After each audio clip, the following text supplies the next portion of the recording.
Live from Los Angeles. Welcome to Good Morning LaLaLand. I'm Dr. Erin. Hi, I'm Rob Mack. And I'm Jasmine Moyer. This is Good Morning LaLaLand, America's first live streaming daily talk show, coming to you Monday through Friday at 9 a.m. on Facebook, Instagram, YouTube, and Twitter. Now also available on Apple TV and Roku. Right, we are back celebrating this incredible week in the sun from Bel Air. We're celebrating all of our incredible interviews. I personally am so excited for today for Boss Babe Natalie Ellis and Sub Diva, who is a producer, writer, and incredibly bringing love and light to the world through his music. I love those two. Also, Ellen Rakuten has been a 23-year executive producer for the Oprah Winfrey Show, has a brand new show with Jada Pinkett called Red Table Talk, and Zulay Henao, an actress from If Loving You Is Wrong. Ah, and she had that gorgeous cover on Amari magazine. We can't wait to show you that as well. And of course, Mr. Mark Teschner. He is a friend of ours, a 9-time Emmy Award-winning casting director. He has been the lead casting director on General Hospital for 28 years. Right. He has changed the lives of so many young and devoted talent here in Hollywood. It's incredible.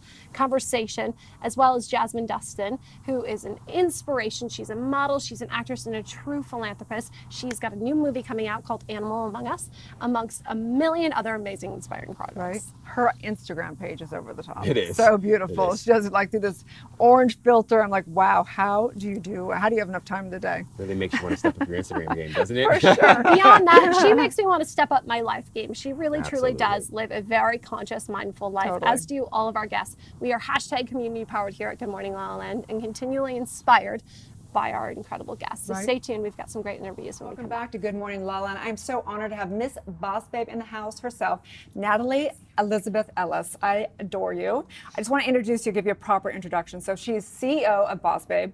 She has over 1 million social media followers, 6.5 million people that use her hashtag, degree in business management. She's won over 11 national awards for her work online and with entrepreneurship. And she's really brilliant at building online community and a dear friend of mine. So thank you so much. Thank you for being here. having me. I'm so excited to be on here. Dude, Right? You sleep all day, every day. You don't do anything. I know, so this is great for me. Right? So tell people out there that are watching, what is Boss Babe? So Boss Babe is one of the largest online networks of female entrepreneurs. We are a big online community. We have an exclusive paid community where it's very specific female entrepreneurs in there. And we basically help women go from having an idea to having a thriving business. So where did this start? What was the moment you were like, you know what, I'm a boss babe. I'm going to create this community.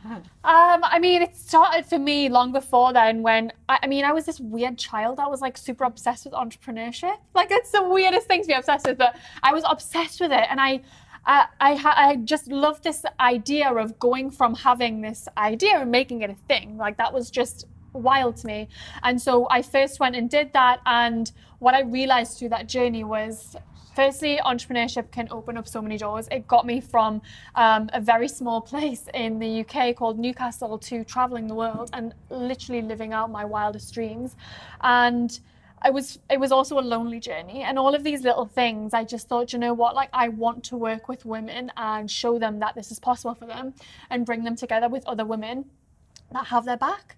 And I really do believe in the power of women. I think we're all amazing, and when we work together, just incredible things happen, and that's just in my blood. I am collaboration all the way.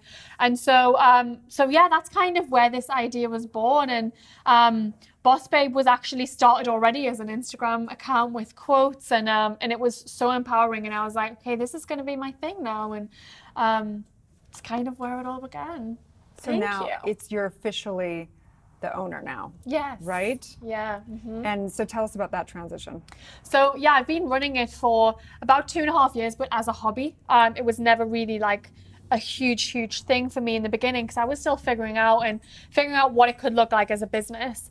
And I kind of got hit with one of those universal interventions where the universe came in and I lost my visa for working in the US because I got married, which was a huge shock. I didn't know that was going to happen. It should have been the happiest time of my life, and that happened.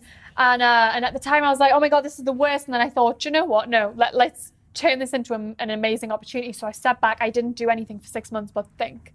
And that was the most powerful thing I could have done. And what I realized was there was this incredible opportunity with Boss Babe, and I wanted to go hell for leather with it. So I relaunched, and within 30 days we went from 4K revenue a month to 150K plus revenue. Wow. Within 30 days. It was one of them things when you take time to step back and think. And I had another business that was taking my focus before this, but stepping back to think and being like, where am I really aligned? What am I called to do?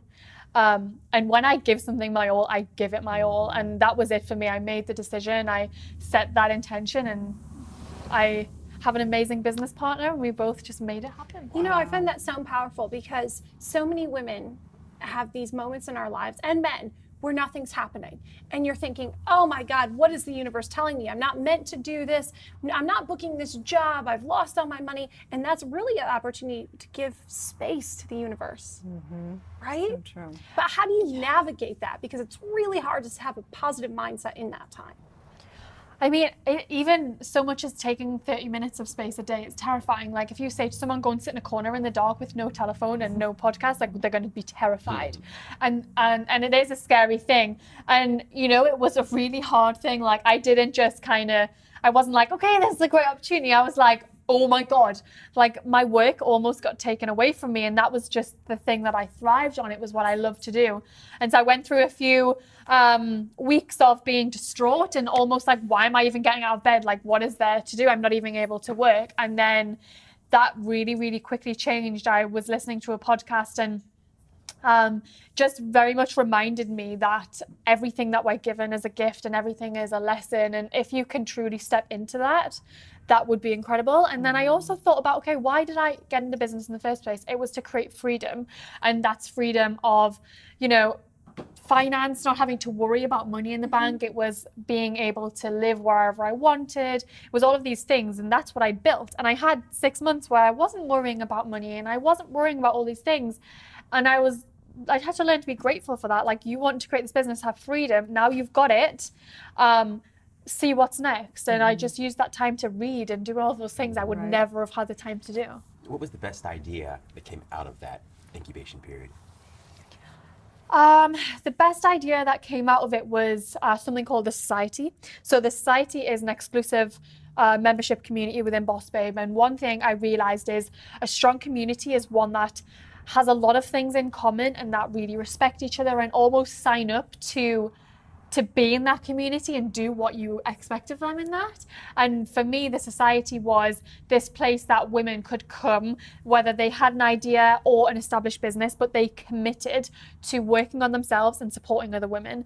And that was the thing. And so I did tons and tons of research on why women get held back in business, and I came up with a few of these different reasons. And I thought, if I can put all of those things into one place, I can make it affordable, and the work's on you. Like, you decide to step up and make your business a success. And that, I think that was the best idea to come out of that time. So Natalie, one of the things I love about you, and I've said this before, is Natalie has this ability to make work really fun. Like I've watched, you work for like a day on end, and you're just like having fun. It's not like you're in this thing. You can socialize and be having fun and being productive and all this. And I think that one of your true geniuses is obviously building community online, which is not an easy task at all. So tell us a little bit about Instagram and how you actually build a community online.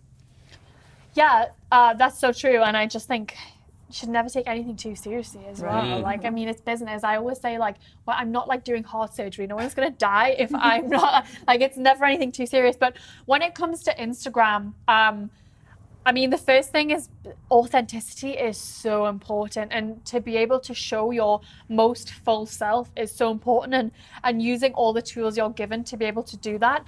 I'm a huge fan of video right now. Live video in particular is absolutely incredible, as well as VOD, as well as podcasting. Anything you can do where your full personality comes through, I think, is so important.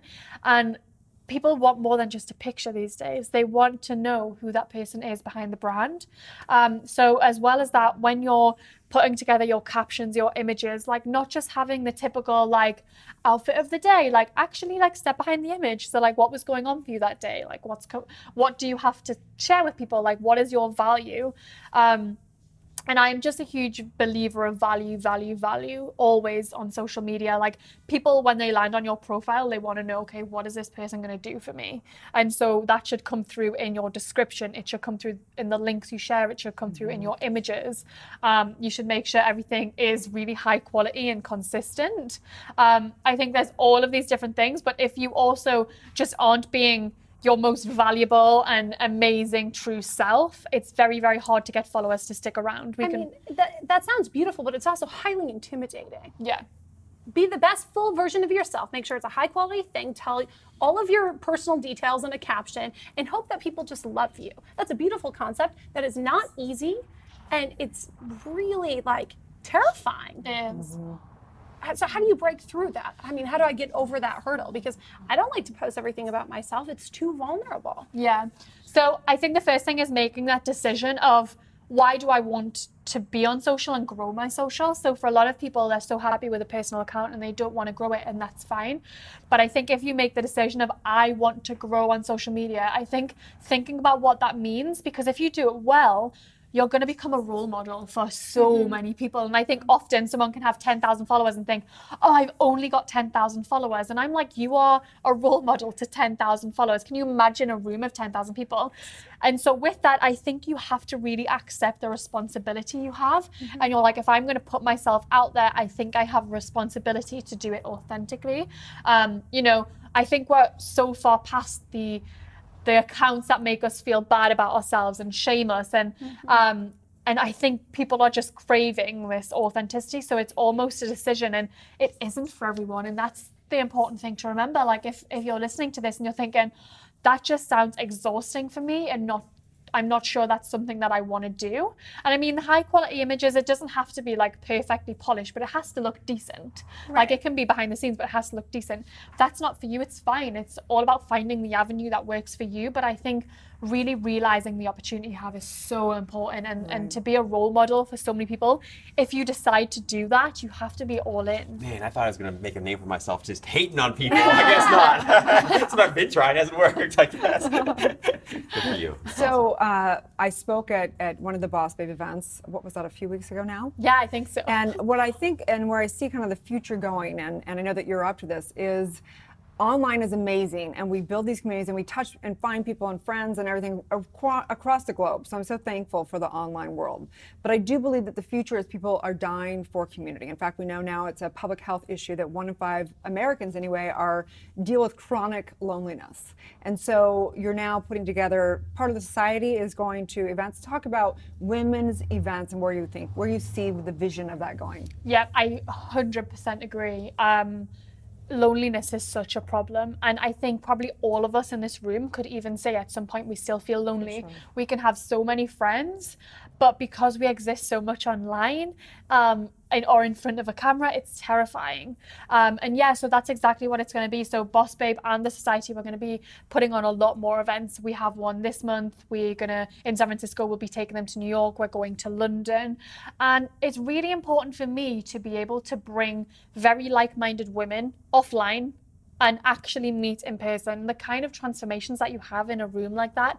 And even if you come to an event and there's 200 people there, don't feel like you have to go and meet tons of people. If you meet just one person, that's going to be the person that you could have the most incredible relationships with, you can go for cocktails with when you really need some support, whatever it is. That is so powerful. So yeah, offline events I think are only going to continue to get bigger, and that's a big piece of advice that I give to any kind of influencer online or someone that's ahead of a community online. Like, think about taking that community offline. The amount of value you can deliver by introducing someone to their next best friend is so big.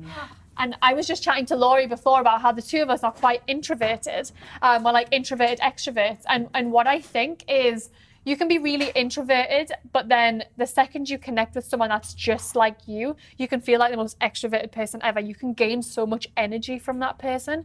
And so I think we need to be doing more to create those kind of relationships. You have done so much. Thank you for contributing to the community in a way that you have. I mean, Boss Babe is like a pop culture phenomenal word. What does it feel like to actually be the Boss Babe? So I don't really think about it too much. Like, I don't think of myself as like the boss babe. Like I think of boss babe as like we're all a community and we're all in it together. But you're the leader. You have the responsibility. You are the image. You are the brand. Yeah, I mean the idea of I have something that is almost overwhelming in a way. Like I wake up every day and I just ask how I can best be in service and make sure I don't F this up. Like that is terrifying for me because I know it's such a big thing and I have so many amazing women kind of depending on the work that we do, and it really does give me that kick up the bum that I need, but it is overwhelming at times too. And me and my business partner have those meetings all the time where we're like, okay, we're feeling a little bit overwhelmed, there's so much to do, but let's remember why we're doing it, let's break it all down. But I mean, as I said, I don't, it's easier when you think about it in terms of we're all in this together, we're all this big community, but it is overwhelming because I just want to do like the absolute best I can do. And so you are a role model. Clearly, Jessalyn is spot on there. Who are some of your role models? Sarah Blakely. Oh my God. Instantly, no hesitation. I love her. I think she's incredible. I think women that stand out for me are women that are so just unapologetically themselves, and women who just are such a badass in so many areas of their life. Like she's incredible in business. She's an incredible wife and mother. She is an amazing friend. Like you can just tell by the way she is with people. She's just a great person generally. So she's a huge role model for me. My mum and my grandma are big role models for me. They are both such strong people and so kind. My grandma has taught me a lot about the importance of being kind to people, and she's also taught me a lot about being a calm person.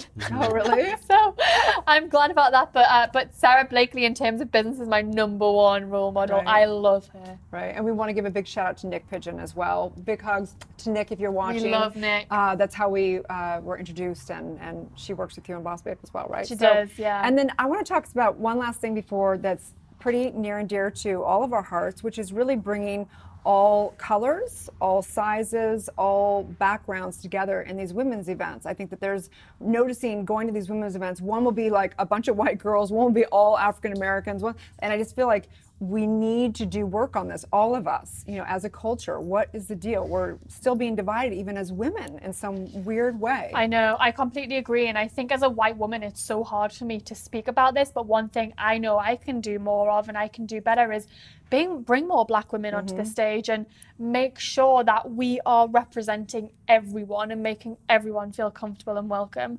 And I think we have such an obligation to do that. For sure, absolutely. I look forward to that. I think there's a calling that's coming through with a lot of women I'm talking to about events and stuff. So I agree, and I appreciate you putting that out there as well and holding us all accountable. That I think that's so important. Yeah, for sure. So we're going to take a little break. When we come back, we're going to speak with Lori Harder about building your tribe, and then we're going to bring you back again. So stay tuned, you guys. Will be right live from Los Angeles. We have the extraordinary singer, songwriter, composer, and producer Sebastian Izambard. I want to pronounce that correctly. You know him more as Zeb Devo is what you know. That's how I know him. Yeah, I'm like, let me see if I can pronounce your last name. It's never going to happen. Everyone knows me. I can't remember anyone's name, so that's just not I can't even remember my birthday. Great. I So don't know, worry. right? And so glad you're here. Thank you for having me. It's wonderful to talk about something that's different than just music in general. I feel like life has so much to offer, and I'm grateful to be here. It's a wonderful opportunity for me. But you've learned so much about life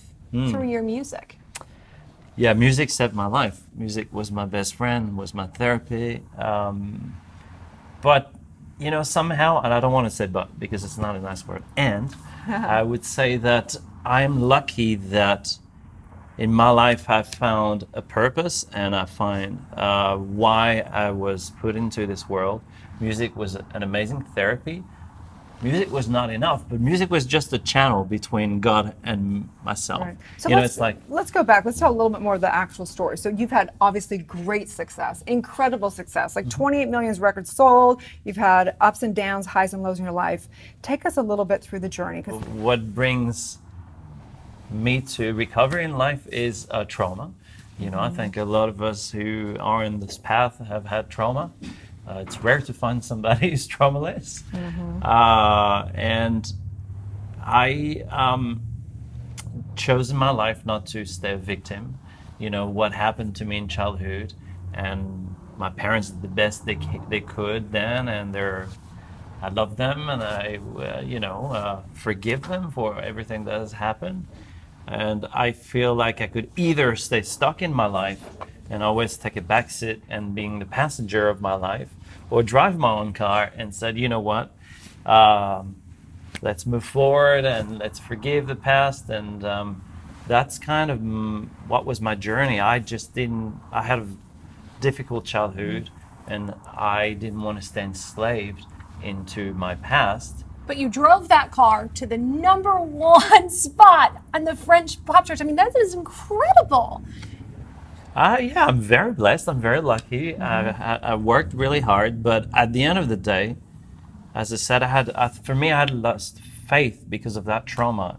And I always wanted to be in control of everything and everyone, because it was how I survived and it was my safety. So what was that moment? What was the moment where you went, I'm going to do whatever it's going to take to transform those hard times, that trauma, into the light? What was that? Well, I think few moments in my life where I had to be on my knees, and it was like life and death, where I thought, I'm not worth it. I'm just, I remember being in Turkey and thinking, we were touring, and then what's the point? And I'm useless to the community. And that's where I realized that something had to change for me. And I never talk about this ever. And I think it's always about, especially in my business, looking good, always being okay, being right, control, medicating the pain, all this kind of thing for me. And I had to let go of all of these because it's image-driven, right? And it's not true. And I think actually we're very lucky. We're in that time where it's changing and evolving, and everyone's ready to drop that mask and show, I'm definitely willing not to say I'm perfect. I'm so imperfect, but I'm just noticing it, and I can, manage my life with it. And I have tools today where, I can just tune in with myself and know that it's off, or I can reset my day. I can do things differently. So what is that? I know I don't want to get too deep into how exactly you do that, but what kind of tools do you use personally to keep your mind right, to stay in tune with faith and keep it right? Well, the first one is my powerlessness over myself. I know that I have adaptation of life that has never worked for me. And it's always a challenge because I'm fighting with myself. That's what I said. It's like my brain is telling me, and I'm not blaming my brain, like it's part of me, but kind of like, what are you doing to me? I have the shitty comedy talking all the time up there, right? And telling me, oh, do this, do that. And actually, it's the challenge of knowing that the story that I write in my life, I'm like, oh, tomorrow it's going to be like that, or in an hour there's going to be traffic when I'm going to head back home. Who knows? I don't know. But just being in the moment and just being okay with what if makes my life completely easy. I don't have to fight my crazy ideas, or I don't have to write my stories or be angry with the past. I just have to be in this moment right now and it's great. We're breathing, we're having an amazing time. Like, what else? So true, so true. I was just going to ask you, how are you feeling now, today, in these moments when you wake up? I feel so happy. I mean, I feel that the moment I'm opening my eyes and I'm breathing, as I said to you before, that's a blessing. That's the first thing I have to notice. So that breathing is not a given. Your album is really all about love. I mean, it's like we are here for love. What you talk about how the songs all were inspired from places you went around the world, things you saw, kind of the lessons, the takeaways. Tell us a little bit about that inspiration for the songs. Well, love should be spread like Nutella. I love that. You got one of your videos up. Thank you. And the same thing, it's all about nature, because I didn't want any fancy car, this, that. To me, it's not about that. It's actually the earth, like what's, from the ocean to the earth. We receive the love. Love is everywhere. God is everywhere. It's showing up in every forms to me. It's here right now. When we're aligned with the truth, when there's no BS, there's no, any of that, I find that the enlightenment, and that is giving me just the power to inspire people. I mean, I feel like that's what we're here for in life, is to regain the light that we've always had within ourselves. And that's what I'm talking about in my songs. And finding that again, putting that fire again, and inspiring people. But inspiration doesn't come from a selling point of view or a forcing thing, right? Where you have to convince someone. I think when I'm inspired, it comes naturally to anybody, right? But when I'm not, when I'm trying to sell something, that's the image, and that's where it's not true. So it's about finding the truth all the time. And, you know, it's not perfect for me, but I'm close to God, so I feel like I'm close to my life. I love that. So interesting. I just love your perspective, and it resonates with me so deeply, because that's been my experience in my life. When I was young, I was wanting to be in control, of course, and as I got older, I was like, I'm not in control of anything, and the things that I did control turned out really, really badly. So maybe I should give that game up, you know? So I let go, and things just sort of improved on their own. But the challenge often for me was like, well, what do I believe? What do I have faith in? And trying to sort and sift through my beliefs in God and religion and spirituality was very confusing for a very long period of time. Right. For you, how did you get clarity around that? Was there always a sense of clarity in terms of what you believed, what you had faith in, or is it something that you had to work through? And I thank you for sharing your experience, and I so relate to what you just said early on. For me, and that's a great question, because for me, finding God was a very strange thing. For me, I couldn't see God on the cross. I mean, I had so many bad experiences with loss as a child. Why is there a God? Like, the good people die and the bad people are still alive. What is that? I had a lot of anger with God and how it looked like for me. And I think it was resistance. The bottom line, it doesn't matter what it looks like, right? It's a God of my understanding at the end of the day. But actually, I really see God as the way, you know, that I understand it. And whether it's Jesus, you know, for me, it's a mix of everything. It's like Buddha, Jesus, this, that. Totally. It's all mixed together. But it's about like living consciously. It's almost that, you know, like not living in the lie, not living in the denying part of my brain, but just being, all right, I screwed up. Okay, that did that. Okay, all right, God. You want, if I do it my way, it just doesn't work. Yeah, and then God says, you want to do it your way, do it. And I'm like, deep down in the mud, you know? And I'm like, okay, I get it. Okay. Erin But I always make says mistakes to every live day. your truth. Yeah, You exactly. live your truth. Exactly. Your truth. Your Exactly. truth. Yeah. And it's not easy, because, you know, that's the hardest part of myself, right? Because there was so much shame as a child that I've always had to have that barrier, you know. And You know, protection. I had an epiphany right now. It's so interesting, because we were talking before about how your El Divo sold millions upon millions, and you had this other album that's come out that has been successful but hasn't sold that many, and you've been like challenging around kind of where is that receptivity in the world. And I was thinking for a minute, I was like, this is the faith.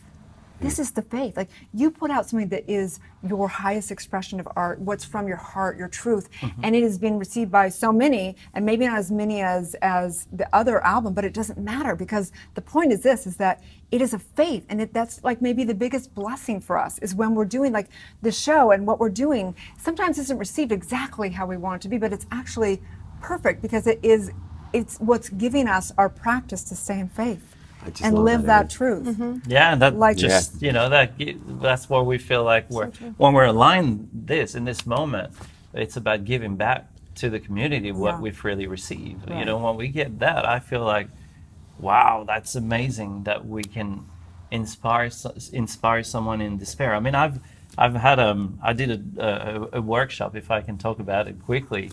That was an amazing experience. I can't really. Feel free to ask me on Instagram, Seb Devo. I'm happy to share that.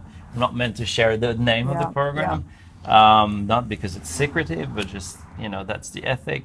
But we went hugging people on a pier like that in Venice, and I was in suit, and people looked at me like, and they didn't know what I was doing, right? But they looked at me thinking, what is this crazy guy running in away a suit on the beach? Yeah. And then what I've noticed the most is, first of all, is I'm all these people because I get caught into my stories, or I don't want to be approached, or I'm unavailable, I'm on my phone. So it's really good to notice that I am everyone, and I can criticize or be judgmental. But more so, there was a person that was really angry, you know, as I was trying to connect with that person, just because it was about me noticing that I have to create that connection with people. That's my role. That's what I'm here to, in life. And then that person was rejecting me, but I stayed like this, and actually he came forward and opened up like no one did. And he was the one that was needing the most, the connection, but didn't know how to express that. And that was amazing. So powerful. You know, one of the things that we believe very firmly here on the show is about being, you know, we're love focused and we're community powered. And a huge part of that, I know for me personally, is a commitment to something that's invisible. So love is invisible. And I don't know if I'm going to get it back. Faith is the same way. It's like a commitment and intention that you set. And you have to almost wipe out everything in the external environment that suggests you shouldn't be loving people or you shouldn't have faith because things aren't going to work out. And so I love your dedication, your commitment to continue to be love and to be full of faith despite how things are turning out in the world. Because we need people like you. For sure. Thank you. For sure. Where can people follow your journey? Yeah. I'm sorry? Where can people follow your journey? Well, on my Instagram, said Devo, that's kind of what I feel like my purpose is now. You know, I mean, it was so driven about music, but I would love to find a way where my music is healing, you know, and I see that backstage people say they have a cancer, they don't have friends, and that helped them to build a community. But yeah, definitely on Instagram, I try to put inspirational quotes and talk about something in the day. So good. Find the time to inspire just one human being is more than enough. Good. Well, Well, you unfortunately, we're inspired running out of us. time. We want to invite you back for a For longer sure. interview. For We sure. love your story. We love everything you're up to. And they can find your music also there. If they go to Instagram, they can click on the bio link there. For sure. Okay, They good. will. And your website? Sebastianisambard.com or ildivo, ildivo.com. Okay, good. So excited. We Thank love your you. story so Thanks much. for So having pleasure. me, guys. Thank you for You're taking the amazing. time here. So stay tuned, you guys. We'll be Welcome right back. We are here with Ellen Reicherton. She has won 13 Emmy Awards, and she has been producer for the Oprah Winfrey Show for 23 years. She's also my good friend. Welcome to the show, Ellen. Yeah, Ellen. Hi. So, How are you? so nice to see you again. Girls, you are beautiful. Aren't they? The hair. Yeah. I'm just Oh, thinking my that's. hair? I want that hair. That is can have good it. stuff. We can't have it. But I'm thankful. It's good. I have to know, Hollywood Reporter called you one of the most powerful people in reality TV. Well, that's psychotic. How does that make you feel? And it's not. Well, I think that, okay, so I've been thinking about this a lot lately because people have been asking me about Oprah running for president. And what's hit me lately, I'm going to try to say this articulately and fast, is I never, when you're in something like that, you're not thinking, oh, I'm saving lives or I'm changing the conversation on sexuality or race or anything like that. And I went back and I found my very first letter from a woman who watched a show I produced that decided not to kill herself. Wow. And then I have thousands of those, and I left my husband and those kinds of things. So I think the distance now, starting to have some distance from that, the impact of what that all was, I understand, but when you're doing it and you have to do a daily show every day, you're not sitting there going, wow, we're doing this, we're doing that. You're just doing it. Yeah. So I don't know how, I don't feel like powerful. I don't feel that. I just feel like for whatever reason, I was born to do what I was doing. And that's, I think that's what makes you so powerful, Ellen, is that you don't recognize that. You don't give people the impression that you think you're very powerful, and yet you are. Your energy is very powerful, your emotion is very powerful, you have a huge heart. It's just, and it's also contagious, and I think that's what makes you so powerful. Yeah, you come in and it's like there's just this ball of energy flowing through the studio. Who Where it's knew? like, yeah, Shit. right? I'm coming here every day. People. Maybe Who you knew? should run for Oh, presidency. Lord. Oh, my gosh. But no, I guess, I don't know. So that's why I think it just is what I did. And I don't know how to answer. You know what I'm saying? Like if I walked around and go, oh, I'm the most powerful person on TV, that would make me sick. And I think that's just, I don't know. I just do it. And I have to say, as we're sitting here, so can I say how I met Rob? Please. Yeah. Well, let's see. I picked him up last night in a bar. Just kidding. Rolled in here this morning. I rolled in this morning. So my oldest child he's a great kid, and he's a basketball player and all that, and needed some guidance. And I called my dear friend who you all just met, Dr. Ramani, and I said, this would be he needs sort of a mentor kind of a person. He wasn't doing anything crazy. It wasn't like that. He just was trying to find his way for a minute, and we found Rob. And Rob basically spent months and months hanging with my son and, just teaching him different ways to think. He still wears this bracelet. If the bracelet, and it he touches it and it makes him grounded. And a couple of weeks ago he said to me, you need to follow Rob Mack's advice. You are too stressed out and you need to meditate. And I'm like, who are you? By the way. But you changed his life. Wow. You did. You changed his life. I so appreciate you saying that. You have the most amazing kids in the world. And it's so interesting because we live in a world that's so crazy and it's so chaotic, and it's crazier and more chaotic than ever. And how these kids get through it, I have no idea. I really don't, because I wouldn't know. Thank God. I have to say, I'm sorry, Ramani, because she has two beautiful girls. I am so happy I have boys. I just think, with the Instagram girls, and I talk to all the girls, I talk to their friends, and they're adorable girls, they're perfect, and then you go on Instagram and you're like, there's no way I could ever look like that, and the pressure, but I just would like to, it literally took a, 18 at the time, 19-year-old kid, and changed his life. Wow. So talk about, that's what I'm really interested in hearing, because I've never really heard the full story. What was it like for you to be a kid? Did you dream of doing TV and being in production? what was that like? Can you just tell us a little bit about your journey? Yes, I will tell you the whole thing. Yeah. So I lived in Chicago till I was in the 5th grade. And then my dad got a different job and we moved to Minneapolis. Yeah. And I was the only Jewish girl in my high school. And Mike Brown, out there, not Mike, Mike was nice. Mike Brown asked me to prom, and his parents said he couldn't take me. Wow. I was like, no, I'm really great. What do you mean? What are you talking about? And my brother was dating a girl who he has an amazing wife, but at the time, very much in love. And her parents said that if she kept dating him, they would cut her off. Wow. I was like, wow. Wow. So I don't know if it's a prevalent thing, but it's like the John Birch Society. Does anybody remember that? No. Romney does. Very, not, sort of Jews weren't allowed. How's that? And so I said, I have to leave here. And my sister was living in Chicago. Oh, hold on. My brother was dating somebody else after that one ended. And she was producing a local talk show in Minneapolis. And she said, come be an intern. It'll be really fun. Cut to Oprah was staffing up, and they started calling around local talk shows. At the time, there's a show called Kelly and Company, all these different, Good Morning, like a Good Morning LA or whatever, if this one had been on, and trying to find producers to staff up her national show, because she was doing a show called AM Chicago. Because they felt that, and they're right, that if you do a show like this, you have to learn how to do everything. And so somebody called me, still don't know who, flew to Chicago. It's always around a boy in my life. I was dating somebody, and I remember saying, I'm going to break up with you because I'm going to Chicago. And he's like, oh, yeah, sure.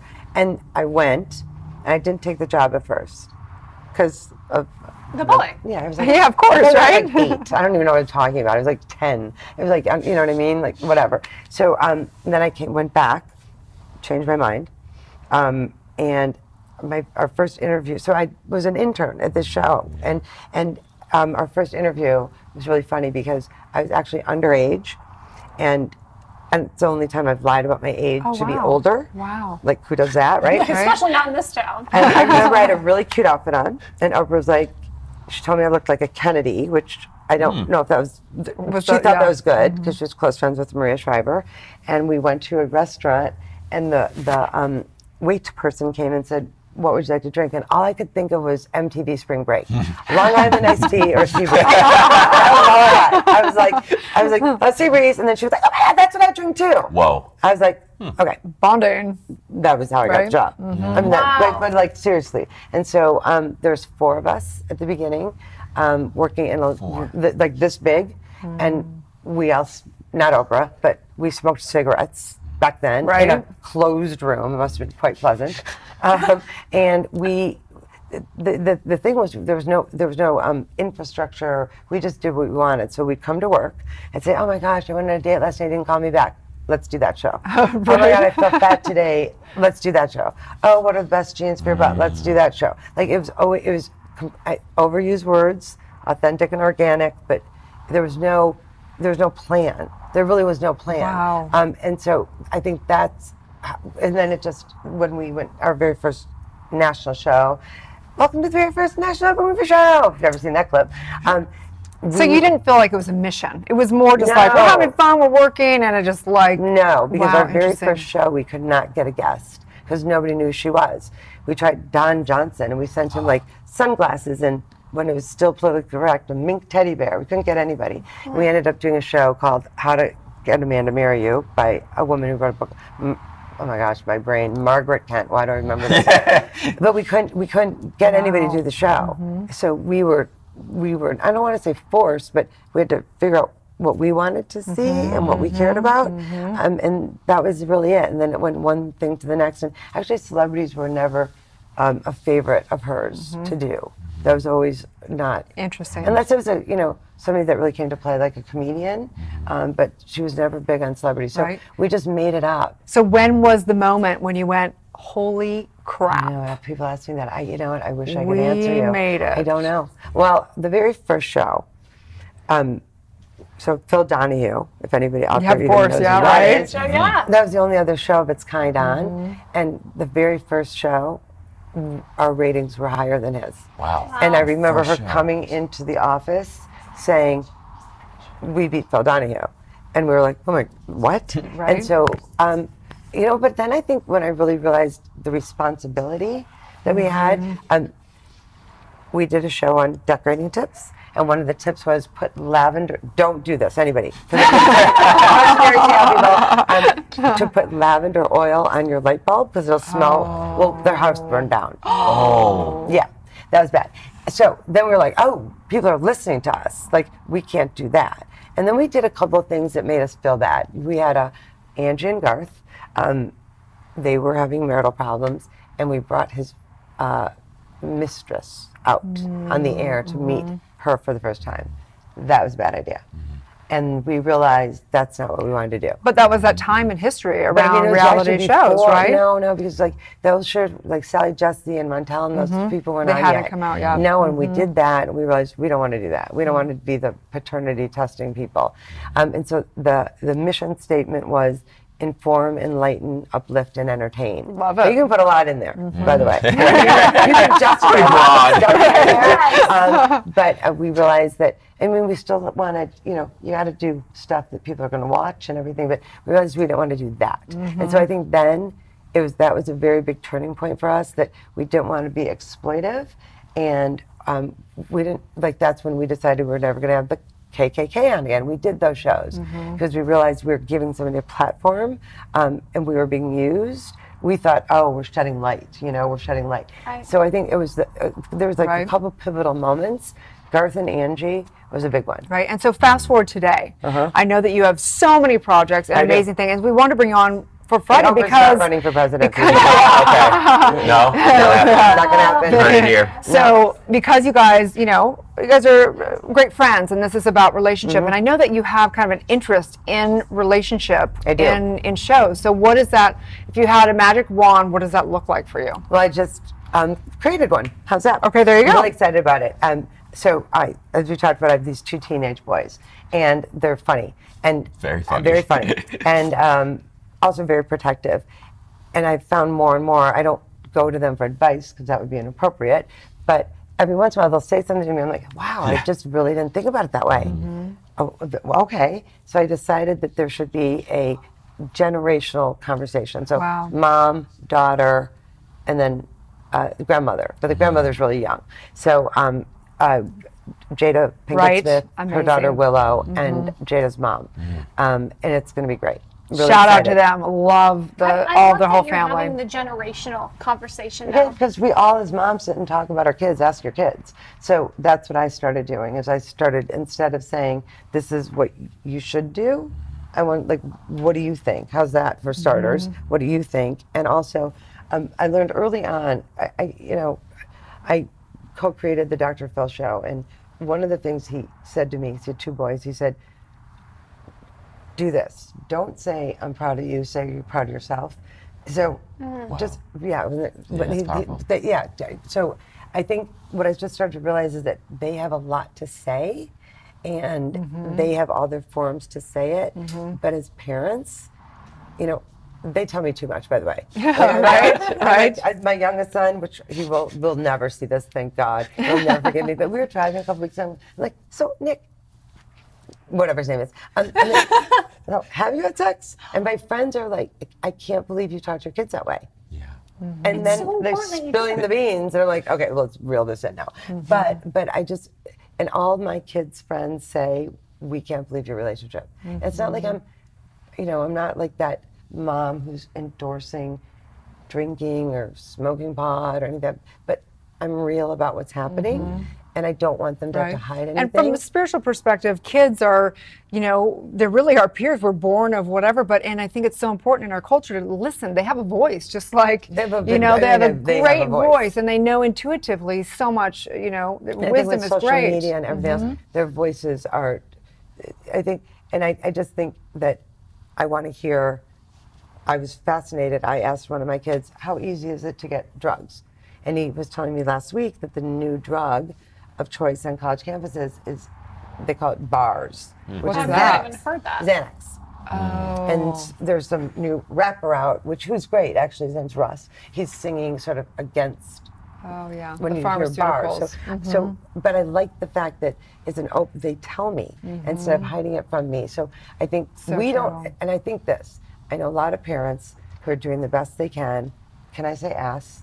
Please. But they have their heads up their ass because not my kid. My kid would never. Right. No, your kid was and is, and I'm seeing it. So I think having that conversation, and having that age for somebody So who's important. articulate and open and honest about what's going on. Oh, we're excited to see the show. Yeah. Oh yeah, Ellen, I wonder, what do you think is the biggest lesson that your boys have taught you? Oh, Lord. Well, yesterday it was like, stop acting so old. Okay. Oh, boy. I mean, what is the biggest lesson they've taught me? Well, oh God, I don't even know how to start with that. So I'll start to cry, and I did my makeup and everything. First of all, they are their own humans. So parents have children, and then they think it's their little mold to model them in their way that they see them. And I realized, I bought my son, Ralph Lauren and all the little preppy stuff when he was little, and all he did for 4 years was dress like Eminem to go to school. And I had to embrace that. I was like, whoa. And then, now he's wearing the clothes I want him to because he got. So letting them be themselves. Right. Also, I think that, of course, unconditional love and those kind of things, but it's really hard as a parent to not be controlling and not, because you're watching somebody make a mistake that you love so much. So that, to just, they've got to find their own way. And then I think the other thing is, I have the best mom in the world, but she's a worrier. She worries about me. And I don't want her to worry about me. I want her to say, it's all good. That's what you want from your mom. It's all good. And I'm like, no, it's awful. And you don't want her to say, no, you're right, it's awful. So I feel with my kids, it is, they want from me, no matter what I'm going through, is just to be like, it's all going to be fine. None of this really matters. And then I turn to him, and I'm like, "Oh my gosh, oh my gosh!" But for them, it's all gonna be okay. Right. And I don't care if they see me cry. I think it's okay. It's okay. I lost my temper. I lose my, I'm just trying to be myself. So, what have I learned from them? Just, I'm not a phony, and they know that. And so I don't know. I don't even know. I'm blah blah blah blah. Yeah. I'm rambling because there's so many different things, but we have a pretty extraordinary relationship. Right. Because I let them be them. Yeah. But it took me a long time to get there. There's a quote I love, which is, "It's all going to be okay. If it's not okay, it's not the end. It's the end." And so we're going to take a quick break. It's not the end. We'll be right back. Live from Los Angeles, welcome back to Good Morning La La Land. We are so excited to be celebrating Amari Magazine, a luxury lifestyle magazine celebrating music, arts, culture. George, this is incredible. Thank Congratulations. And so you gracing this cover so naturally, darling. We had the honor of celebrating the launch of this issue with you, and what an incredible community you've created, George. Really, truly, thank you. Thank you so Great much. time. How did the idea for the magazine start? You know what? I wanted to do something where we can share and empower other people and inspire. So the power of love, it's it's unstoppable. The power of love, that's what it means. Are we all just gonna cry? Right? Contemplating. We work up to the cry. Well, love is a good thing, it empowers you. You love yourself. Why not share it with the world and share Absolutely. everybody else? I mean, look at that. It is so, I'm empowered, I'm inspired just watching this. Gretchen Rossi, Charlie True, it's an incredible lifestyle you've been able to capture in a way that is so motivational, right? And empowering to entrepreneurs, not just artists, but people who are really building their business. Building their business and being able to empower others is what we stand for and what we believe in. So bringing a group of people together and sharing their stories and their lives where they started, it's a beautiful thing. So Well, and clearly we're celebrating Zulai today. Of Tell us about course. why you selected her to be on the cover of the magazine. Honestly, from the first day that I met her, I loved her humbleness, how beautiful she was, sincere, genuine, and she's talented in all ways. So I said it would be an honor for her to grace our cover. And when she said yes, I was excited. The team was excited. It was the best thing that we would have ever. Obviously, one of my favorite covers so far. So, and working with her and sharing her story was amazing. I have to say, it was one of the most beautifully done photo shoots. I mean, you guys had catered sushi. Everyone was so nice. Everything was just worked so organically and beautiful. It was such a nice treat. Thank you. You deserve it. Because usually it's a hot mess. And I mean, With James the team Maslow, James is too. amazing. Yeah, He's the so chemistry they sweet. both had Yeah. was amazing. And I thank my team for this. So my team putting the timeline, putting everything together. Without them, I probably wouldn't be able to do it, but they did an amazing job. The editor-in-chief, Patricia, Yvette Garcia, our beauty director, did an amazing job. They're here too. So. I love it. So just on a side note, reading through Zulai, your info, I thought it was really fascinating that you joined the Army right after high school. Yeah. That's so amazing. What was that like? Well, it was a little scary. It was a lot of things. I mean, just yesterday I sent an email to USA because I want to switch all my stuff over, and I went back to the timeline and I was like, wow, that was so long ago. My parents were immigrants. Their whole thing was you have to go to school, and I did get accepted to the colleges that I wanted to, but I didn't necessarily have the means to get there. So the Army facilitated that. They paid for school.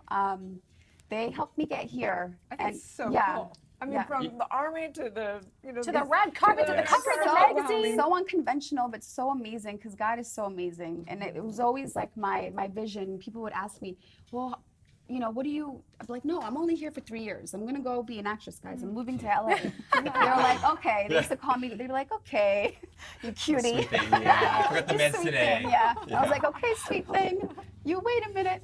Yeah. You know what's wild about that too, and you mentioned the God thing, and I think it was like a God winks moment because your television debut was on Army Wives, right? Yeah, So- it was one so of my first, that's crazy. How it wild was. is that? Yeah. It's almost like I played an Army wife. I didn't get to play a soldier, which is what I really would love to do one day. So producers out Note there out listening. there. Yes. Take notes. No, I did. I played a DEA agent last year, so I've played a lot of roles that I've gotten to be physical and just be on the legal side of things. I'm sorry.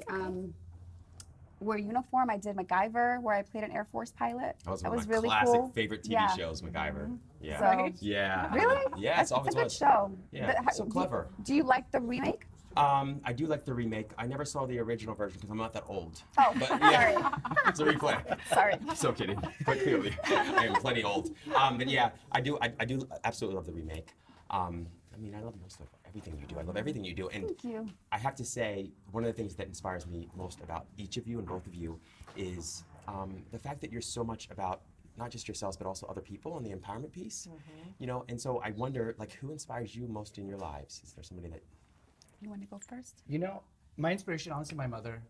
From day one, everything I've been through in life, my lowest, if I can do it, anyone could do it. Where I came from, and to all the people out there that are suffering with addiction and everything they're going, if they can, you can do it. Like, anyone can do it. Turn your life around, put your faith in God, and believe in yourself. So what was that? My mother's... Elaborate a little bit more on that. Her... No, you. Oh, your me? journey, Oh, yeah. yeah. So I'm a recovery addict. I used for 15 years, and then I turned my life around. Congratulations. And now I have 11 years clean. Every November 7th, I celebrate. Congratulations. Congratulations. Yeah, so I'm very, you know, it was hard. I see a lot of people still struggling, and so every chance I get, I go speak, I talk with others, and even any addiction, addiction goes a long way. So Been there. So I put now my addiction is Amari, helping others. For sure. That's my new addiction, helping others and seeing others succeed. Right. Congratulations. Thank you. Lots of people in the rooms, and I've been in the rooms, and it's an incredible fellowship that comes out of the backside. So you guys are amazing, your stories. And how did you guys meet? I was producing an event called Batalla de la Belleza, which is a fashion and beauty event, battle of the hairstylists and makeup. And Zulai was one of the judges. Yeah, it was a beautiful day. Yeah. We did. That was a few years ago, and then we just clicked, and then from there she said, "Sit here, baby." That's what I do. I just I just want to say one thing, because you touched on something, and I know we don't have a lot of time, but you were talking about, you know, who's your inspiration, and I would have the same answer. I feel my mom is the most kindest, most beautiful person ever. But for all of us here, you said something. It's all about contribution. Right? 100%. All of this is about contribution, whether you're in front of the camera, behind the camera. I mean, we're all doing this because we want to it's not even about legacy, it's about contribution and about people who are watching. So that's what I wanted to add. That's it. And from doing that, though, you are creating your legacy Yeah. in the most positive, beautiful way. And that's such an opportunity unique to Los Angeles specifically. You know, it's an honor to be a part of this community here. Tell us a little bit about what you love most about living your life here in La La Land.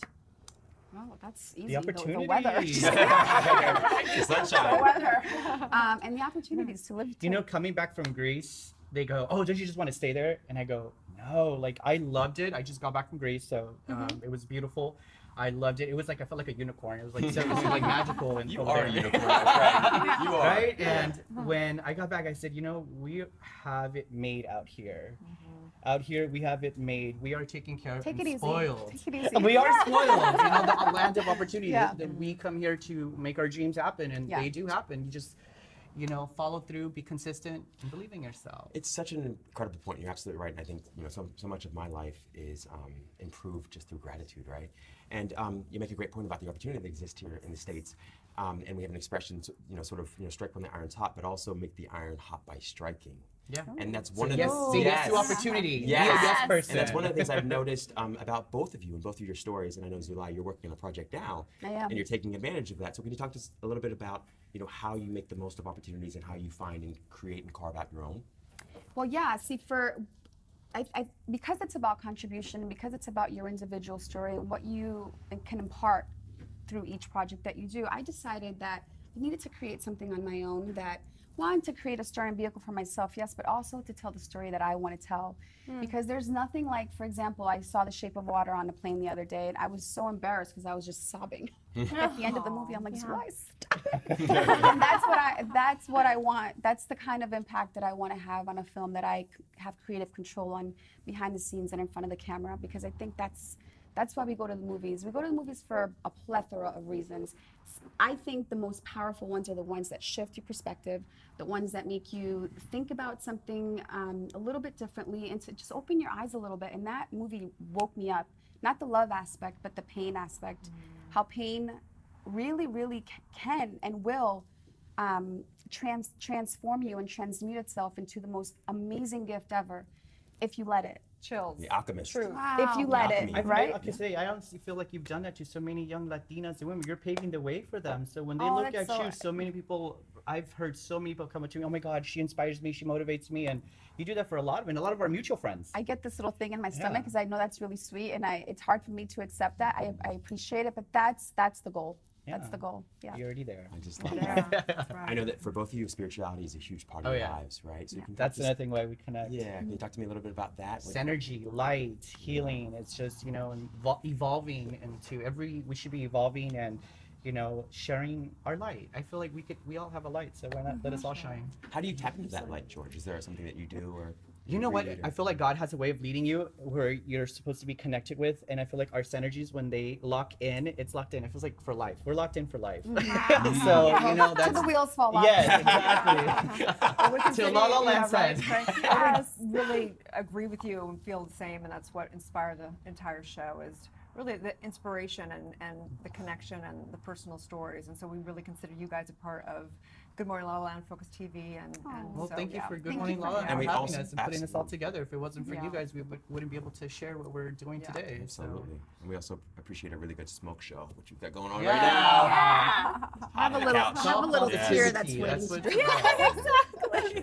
You guys are beautiful. Though. You Oh, guys yeah. make this really nice. Thank you so much. We have an Cover incredible- worthy, all of you. Yes, we have a very unique opportunity to be able to have this platform for incredible people like you to share their light with their audience. And so thank you very much for being here with us today and for doing that. For being Thank you. Thank you. It's my real, pleasure. raw, and authentic. Make sure you catch the latest copy of Amari magazine. Stay tuned. We'll be right back with more on Good Morning LaLa. Okay, welcome back. It has been an incredible journey watching our favorite episodes, our favorite interviews, knowing that we love all the interviews out there. Every single one of our guests, every single person that's been involved in the show, every person that is in our lives, our friends, our family. We just want to say that we love you. We enjoyed this journey. It's been such a great 6 months. Absolutely. I mean, I feel nothing but gratitude, not only for the guest who's taking time out of their busy schedules to come on and share their life and their journey with us, but also for you two, for just all the incredibly hard work that you do on a daily basis. So thank you so much. I feel just gratitude, really.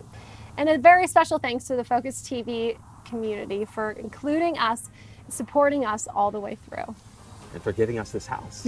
Yeah, thanks. You know? So nice of you to give us the house for the whole year, I you mean, know? geez, I knew I was valuable, but that's really up in the ante there. And some of our favorite interviews are now also available as a podcast on iTunes. That's right. You can find us every day, Monday through Friday at 9 a.m. to 10 a.m. on YouTube, Apple Facebook, TV, everywhere. Connect TV, anywhere the great TV is shown. I'm tired. I'm going to the pool now. It's going to be a good morning, LaLaLand. Right. We're waking up the world together. You guys share, like, and comment. We want to always support the people we love. Have a wonderful day. Enjoy yourself.